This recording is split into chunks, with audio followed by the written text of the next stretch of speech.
ॐ नमो भगवते वासुदेवाय। ॐ नमो भगवते वासुदेवाय।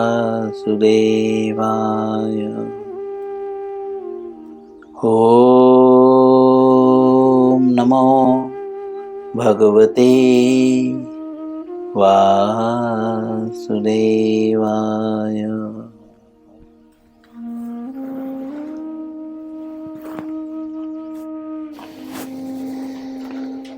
श्री मद्भगवद गीता यथारूप अध्याय 10। अध्याय का नाम है श्री भगवान का ऐश्वर्य। श्लोक संख्या 4 और 5। काफी दिनों से हम इस श्लोक पे चर्चा कर रहे हैं, इसीलिए सब लोग इस श्लोक को 3 बार पढ़ के अनुवाद नहीं शब्दार्थ नहीं पढ़ेंगे, अनुवाद, और उसके बाद हम जहाँ पे तात्पर्य समाप्त किए थे उसके आगे से शुरुआत करेंगे। सभी लोग मेरे पीछे श्लोक को उच्चारण करने का प्रयत्न करें। ऐसा प्रतीत होता है कि मोस्टली सभी लोगों को श्लोक याद हो चुका होगा। प्रतिदिन श्लोक पढ़ने का अर्थ ही यही है कि हम अपनी संस्कृति को कम से कम उच्चारण करना सीखें। इसीलिए प्रयत्न करें। संस्कृत ये जो है दैविक भाषा है, ठीक है। भाषा से भी बहुत फर्क पड़ता है हमारे जीवन में, ठीक है। बोलते हैं ना, वाणी से व्यक्ति के स्वभाव का जो है अवलोकन किया जा सकता है। तो जैसे जैसे हम दैविक भाषाओं का उच्चारण करेंगे वैसे वैसे हमारी वाणी में शुद्धता आएगी। इसीलिए सभी लोग प्रयत्न किया करें यथाशक्ति पढ़ने का। अगर हम श्लोक के प्रत्येक लाइन का आधा भी अगर हम पढ़ेंगे तो भी हमारा कल्याण ही होगा। इसीलिए सब लोग श्लोकों को उच्चारण करें। चलिए श्लोकों का उच्चारण करते हैं। बुद्धिर्ज्ञानं सम्मोहः क्षमा सत्यं दमः समः सुखं दुःखं भवो भावो भयं च भयमेव च अहिंसा समता तुष्टिस् तपोदानं यशो यशः भवन्ति भावभूतानां मत एव पृथग्विधाः। पुनः बुद्धिर्ज्ञानं सम्मोहः क्षमा सत्यं दमः समः सुखं दुःखं भवो भावो भयं च भयमेव च अहिंसा समता तुष्टिस् तपोदानं यशो यशः भवन्ति भावभूतानां मत एव पृथग्विधाः। पुनः बुद्धिर्ज्ञानं सम्मोहः क्षमा सत्यं दमः समः सुखं दुःखं भवो भावो भयं च भयमेव च अहिंसा समता तुष्टिस् तपोदानं यशो यशः भवन्ति भावभूतानां मत एव पृथग्विधाः। चलिए अनुवाद पढ़ते हैं श्रील प्रभुपाद जी के द्वारा। बुद्धि, ज्ञान, संशय तथा मोह से मुक्ति, क्षमा भाव, सत्यता, इंद्रिय निग्रह, मन निग्रह, सुख तथा दुख, जन्म मृत्यु, भय अभय, अहिंसा, समता, तुष्टि, तप, दान, यश तथा अपयश जीवों के विभिन्न गुण। अर्थात जब यहाँ पे जीवों के विभिन्न गुण अर्थात और भी ऐसे गुण हैं, ठीक है, मेरे ही द्वारा उत्पन्न है।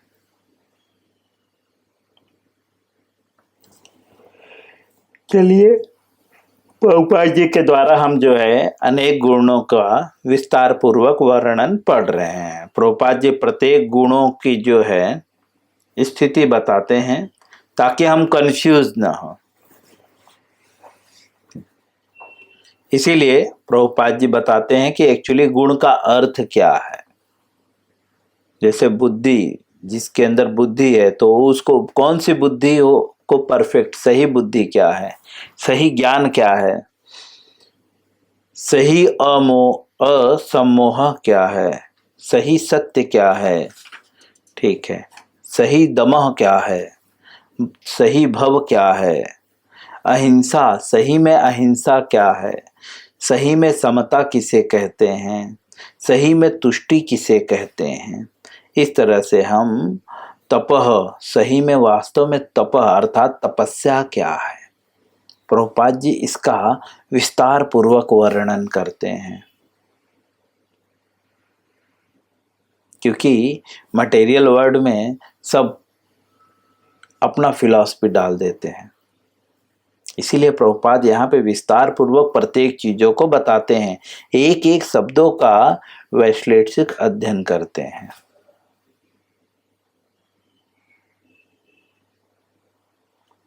अब हम जैसा कि पढ़ रहे हैं,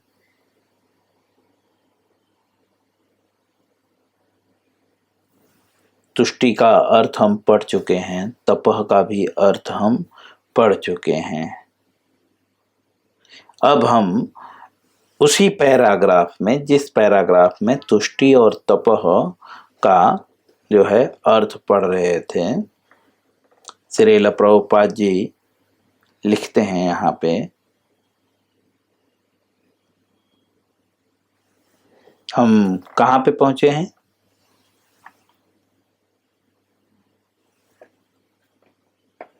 त्रैतापो।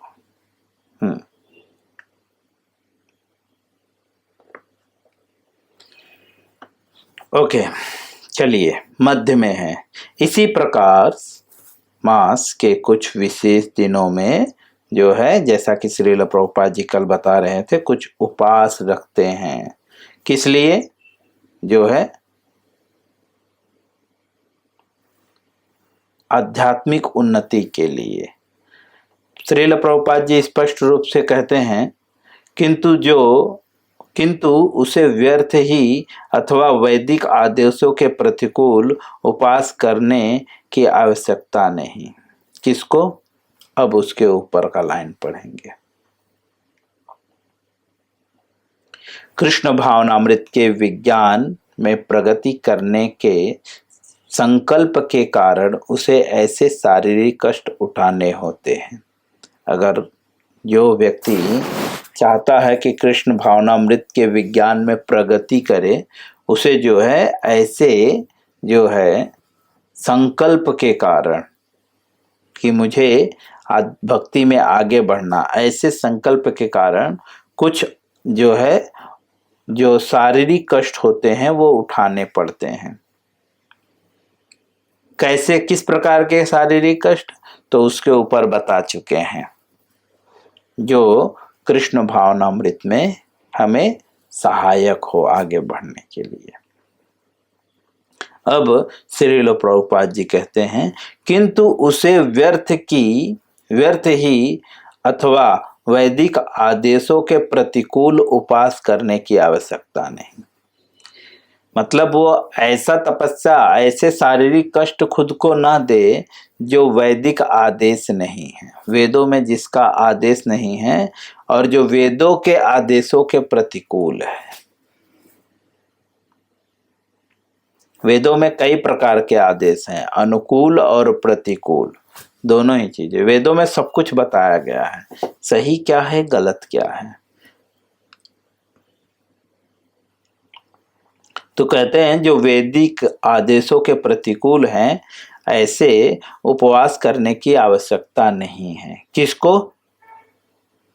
जो कृष्ण भावनामृत के विज्ञान में प्रगति करने के संकल्प के कारण जो है कुछ उपवास करता है, उसे किसी राजनैतिक उद्देश्य से उपवास नहीं करना चाहिए। प्रभुपाद जी क्लियर कर रहे हैं कि लोग आजकल उपवास क्यों करते हैं। कुछ राजनीतिक जो है उद्देश्य होता है, अच्छा लड़का मिले, अच्छी लड़की मिले, पैसा मिले, धन धान्य मिले, अनेकों प्रकार के ऐसे, इसको राजनीतिक बोलते हैं। मतलब राजनीतिक मतलब एक हाथ से देना एक हाथ से लेना। तो कहते हैं कि उसे जो है, उसे मतलब जो कृष्ण भावनामृत के विज्ञान में प्रगट होना चाहता है, हर व्यक्ति के लिए नहीं, जो कृष्ण भावनामृत के विज्ञान में प्रगट होना चाहता है, उसे क्या चाहिए? उसे जो है राजनीतिक उद्देश्य से जो है उपवास नहीं रखना चाहिए। भगवत गीता में इसे तामसिक उपवास कहा गया है। 3 प्रकार के गुण होते हैं, प्रभुपाद जी उसका विश्लेषण यहाँ पे कर रहे हैं। तामसिक मतलब जो राजनीतिक राजनीतिक उद्देश्य मतलब सेल्फ सेंस ग्रेटिफिकेशन के लिए जो कार्य करते हैं वह जो है तामसिक है। जो सिर्फ अपना स्वार्थ पूरा करना चाहते हैं ऐसे लोग तामसिक हैं, या ऐसे कारणों से जो उपवास रखते हैं वह तामसिक उपवास है। उसे तामसिक उपवास कहा जाता है। तथा किसी भी ऐसे कार्य से जो तमोगुण या रजोगुण में किया जाता है आध्यात्मिक उन्नति नहीं होती। ऐसे प्रभुपाद जी लिखते हैं, ऐसे कार्य जो रजोगुण तथा तमोगुण से उत्पन्न या तमोगुण तथा रजोगुण से उत्पन्न किया जाता। तमोगुणी अर्थात तामसिक, तमोगुण अर्थात जो सेल्फ सेंस ग्रेटिफिकेशन के लिए कार्य करता है, उसमें सिर्फ वो खुद का स्वार्थ सोचता है, बाकी किसी का भी हित नहीं सोचता, ये तमोगुणी होते हैं।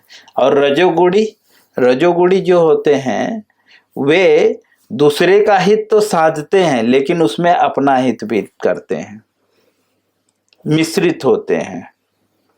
थोड़ा उसमें सतोगुण होता है, थोड़ा उसमें तमोगुण होता है, मिश्रित होते हैं, उसे रजोगुणी कहते हैं।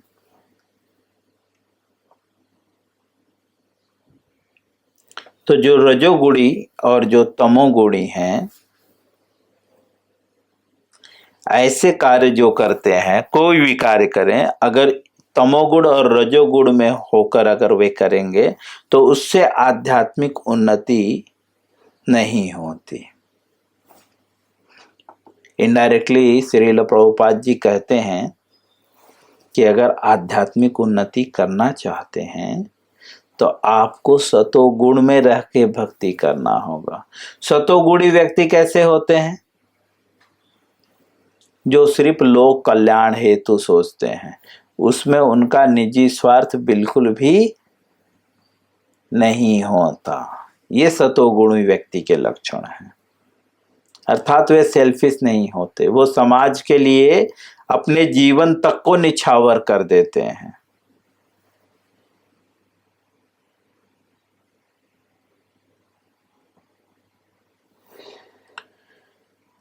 तो यहाँ पे श्रील प्रभुपाद जी स्पष्ट रूप से कहते हैं कि तमोगुण तथा रजोगुण में किया जाता है ऐसा कार्य जो रजोगुण और तमोगुण में किया जाता है, आध्यात्मिक उन्नति नहीं होती ऐसे कार्यों से। यहाँ पे प्रभुपाद जी बहुत बड़ी बात बोल रहे हैं। हम तो प्रत्येक कार्य इसी में रह के कर रहे हैं, शायद ही कभी हम सतोगुण में रह के कुछ ऐसा किए हों, नहीं तो हर जगह पे हम जो है अपना स्वार्थ और परिवार का, लोग का कहीं ना कहीं स्वार्थ रहता है, लेकिन सतोगुणी व्यक्ति सिर्फ कृष्ण की संतुष्टि के लिए कार्य करता है। आगे लिखते हैं, किंतु जो सतोगुणी में रहकर जो भी कार्य किया जाता है वह समुन्नत बनाने वाला है। प्रभुपाद जी कहते हैं जो सतोगुण में कार्य किया जाता है वो समुन्नत बनाने वाला है, मतलब आपको आगे बढ़ाने वाला है। अतः वैदिक आदेशों के अनुसार किया गया उपवास आध्यात्मिक ज्ञान को समुन्नत बनाते हैं। समुन्नत मतलब प्रगति, आध्यात्मिक ज्ञान में प्रगति करते हैं वे लोग। कौन? जो वैदिक आदेशों के अनुसार किया जाता है क्या? कार्य। अब यहाँ पे श्रील प्रभुपाद जी स्पष्ट कर दिए, सतोगुणी कौन है? जो वैदिक आदेशों के अनुसार कार्य करता है वो सतोगुणी है। अब रजोगुणी कौन है?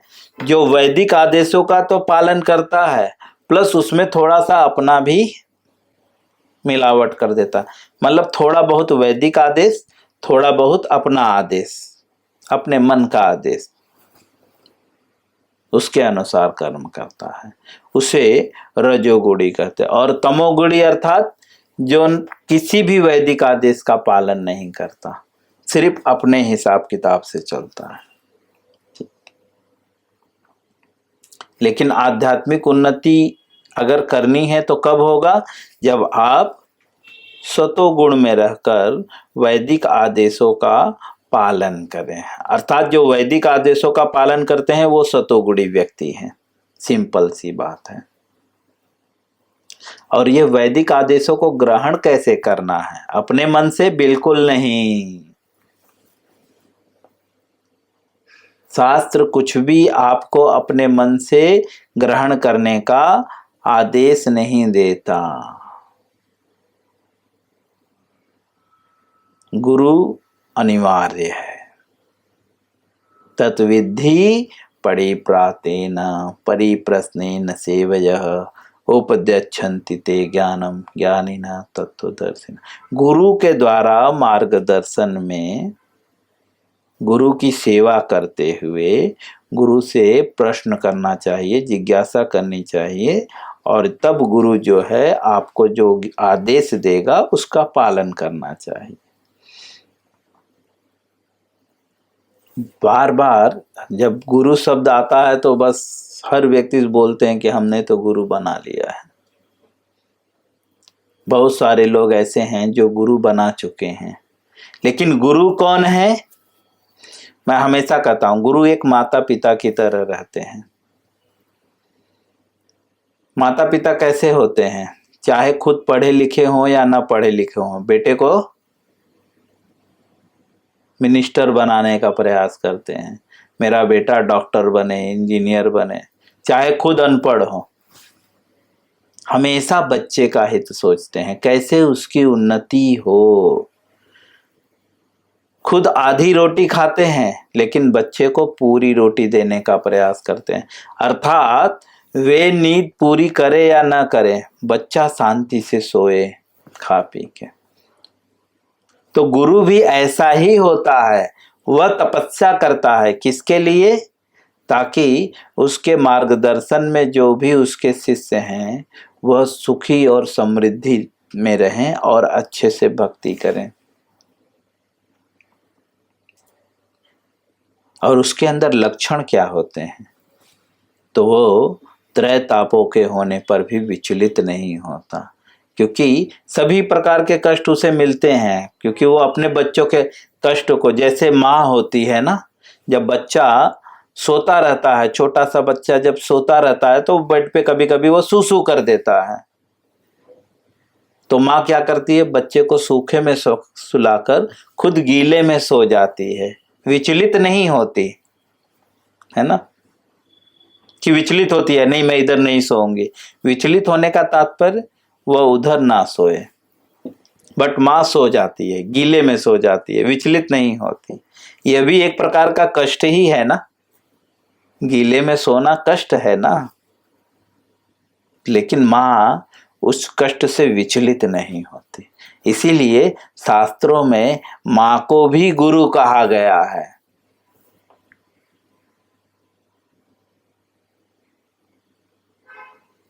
तो गुरु भी ऐसा होता है, विचलित नहीं होता। शिष्य को दोषों को ना देखकर, उसके गुणों को देखकर उसको आगे बढ़ाने का कार्य करता है और धीरे धीरे उसके गुण अवगुणों को नष्ट करने का प्रयास करता है। वह गुरु होता है। अर्जुन भगवान से पूछता है, प्रभु गुरु कौन है? वह दूसरे शब्दों में पूछता है कि आध्यात्मिक, क्योंकि गुरु कौन है? जो आध्यात्मिक चेतना में लीन हो। तो अर्जुन भगवान से पूछता है, जो आध्यात्मिक चेतना में लीन व्यक्ति है, ऐसे व्यक्ति के लक्षण क्या हैं? प्रजहाति यदा कामान, भगवान उत्तर देते हैं। और अर्जुन क्या पूछता है?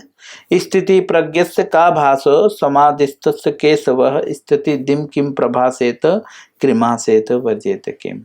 हे प्रभु, जो आध्यात्मिक चेतना में लीन व्यक्ति हैं उसके लक्षण क्या है? वो कैसे बैठता है, वो कैसे चलता है, कैसे खाता है, कैसे पीता है? तो भगवान उसको क्लियर करते हैं। प्रजहाति यदा कामान सर्वान पार्थ मनोगतान आत्मनेव आत्मना तुष्ट स्थिति प्रज्ञस दोच्यते। जो आध्यात्मिक चेतना में लीन व्यक्ति हैं उसके लक्षण क्या हैं? तो बोलते हैं वो जो है मनोधर्म से उत्पन्न होने वाली सभी प्रकार की कामनाओं का जो है परित्याग कर देता है। अब यहाँ पे वही चीज क्लियर हो रहा है कि वो वैदिक आदेशों का पालन करता है, वो मन के आदेशों का पालन नहीं करता। इसीलिए जो है, जो गुरु है वो सतोगुणी होता है। वैदिक आदेश है, वैदिक में बहुत सारे आदेश हैं। हर 4 वर्ण 4 आश्रम है वैदिक आदेशों में, जो है डिवाइड किया। चतुर्वर्णम मया सृष्टम गुण कर्म विभाग सह, गुण और कर्म के द्वारा उसको विभाजित किया गया है। तो वैदिक आदेशों में जो है प्रत्येक गुण और प्रत्येक जो है आश्रम के लिए एक नियम बनाए गए हैं। गृहस्थ आश्रम के लिए अलग, वानप्रस्थ आश्रम के लिए अलग, संन्यास आश्रम के लिए अलग, ब्रह्मचारी आश्रम के लिए अलग। अब ब्रह्मचारियों में भी 4 प्रकार के गुण हैं। ब्रह्मचारी क्षत्रिय भी हो सकता है, ब्राह्मण भी हो सकता है, वैश्य भी हो सकता है, शूद्र भी हो सकता है। वेदों में इन चारों के लिए विभिन्न आदेश हैं। जैसा कि ब्राह्मण को वध करने का आदेश नहीं है, इसीलिए विश्वामित्र जी बहुत शक्तिशाली होते हुए भी, क्योंकि वे ब्राह्मण थे, इसीलिए वे किसके पास जाते हैं? राजा दशरथ के पास। और राजा दशरथ के पास राम और लक्ष्मण का मांग करते हैं। राम और लक्ष्मण कौन होते हैं? वे क्षत्रिय होते हैं। क्योंकि ब्राह्मण किसी का वध नहीं कर सकते, लेकिन जो अहिंसा जो हिंसा कर रहे हैं समाज में, ऐसे लोगों का वध करने के लिए ब्राह्मण क्षत्रियों को आदेश देता है।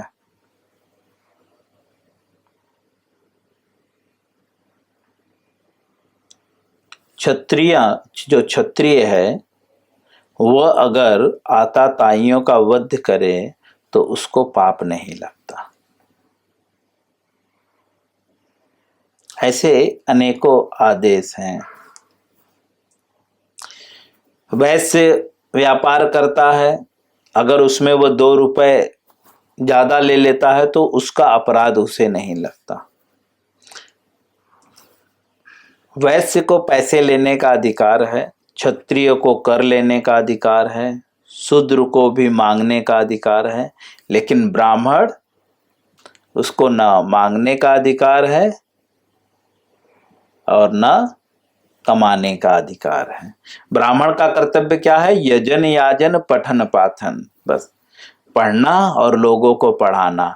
कोई कुछ दे दे तो बस उसी में संतुष्ट रहना, उतना ही उसे अर्जित करना चाहिए जिससे उसका जीवन यापन हो सके। क्यों? क्योंकि ब्राह्मण आत्मनेव आत्मना तुष्ट होता है। ब्राह्मण वास्तव में समाज का गुरु है, लेकिन ब्राह्मण है कौन?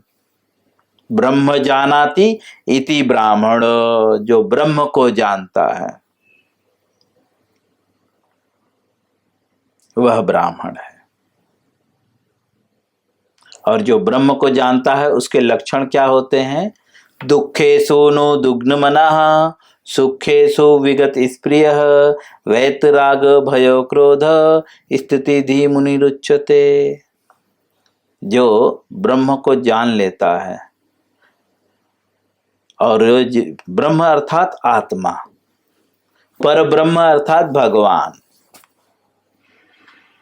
ब्रह्म और पर ब्रह्म। तो जो ब्रह्म को जान लेता है, जो आत्मा को जान लेता है, वो क्लियर हो जाता है कि मैं ये शरीर नहीं हूं।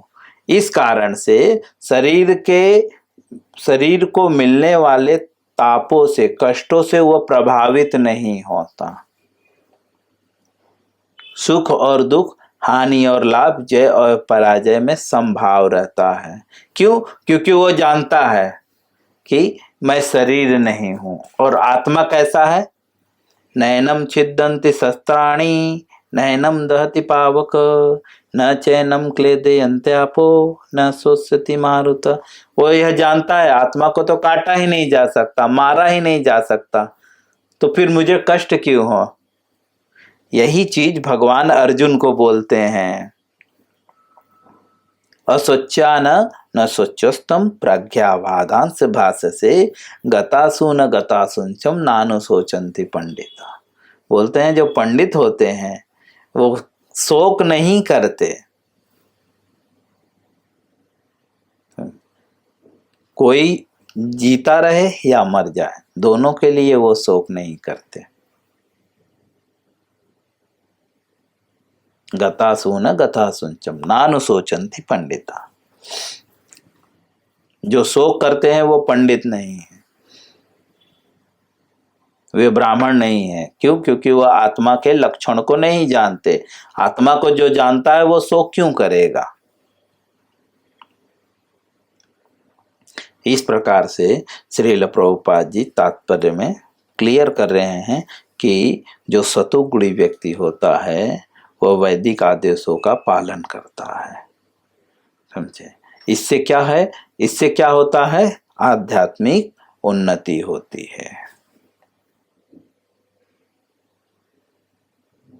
समुन्नत का मतलब सभी प्रकार से उन्नत, सभी प्रकार से वो आगे बढ़ता है, चाहे कुछ भी। सभी मतलब ऑल ओवर, एवरीथिंग, जो आप सोच सकते हैं वो सब, बट भौतिक नहीं, आध्यात्मिक। ठीक है, सो मैं यहीं पे विराम करूंगा। कल हम दान का संबंध समझेंगे, दान का अर्थ क्या है। हरे कृष्णा। इससे संबंध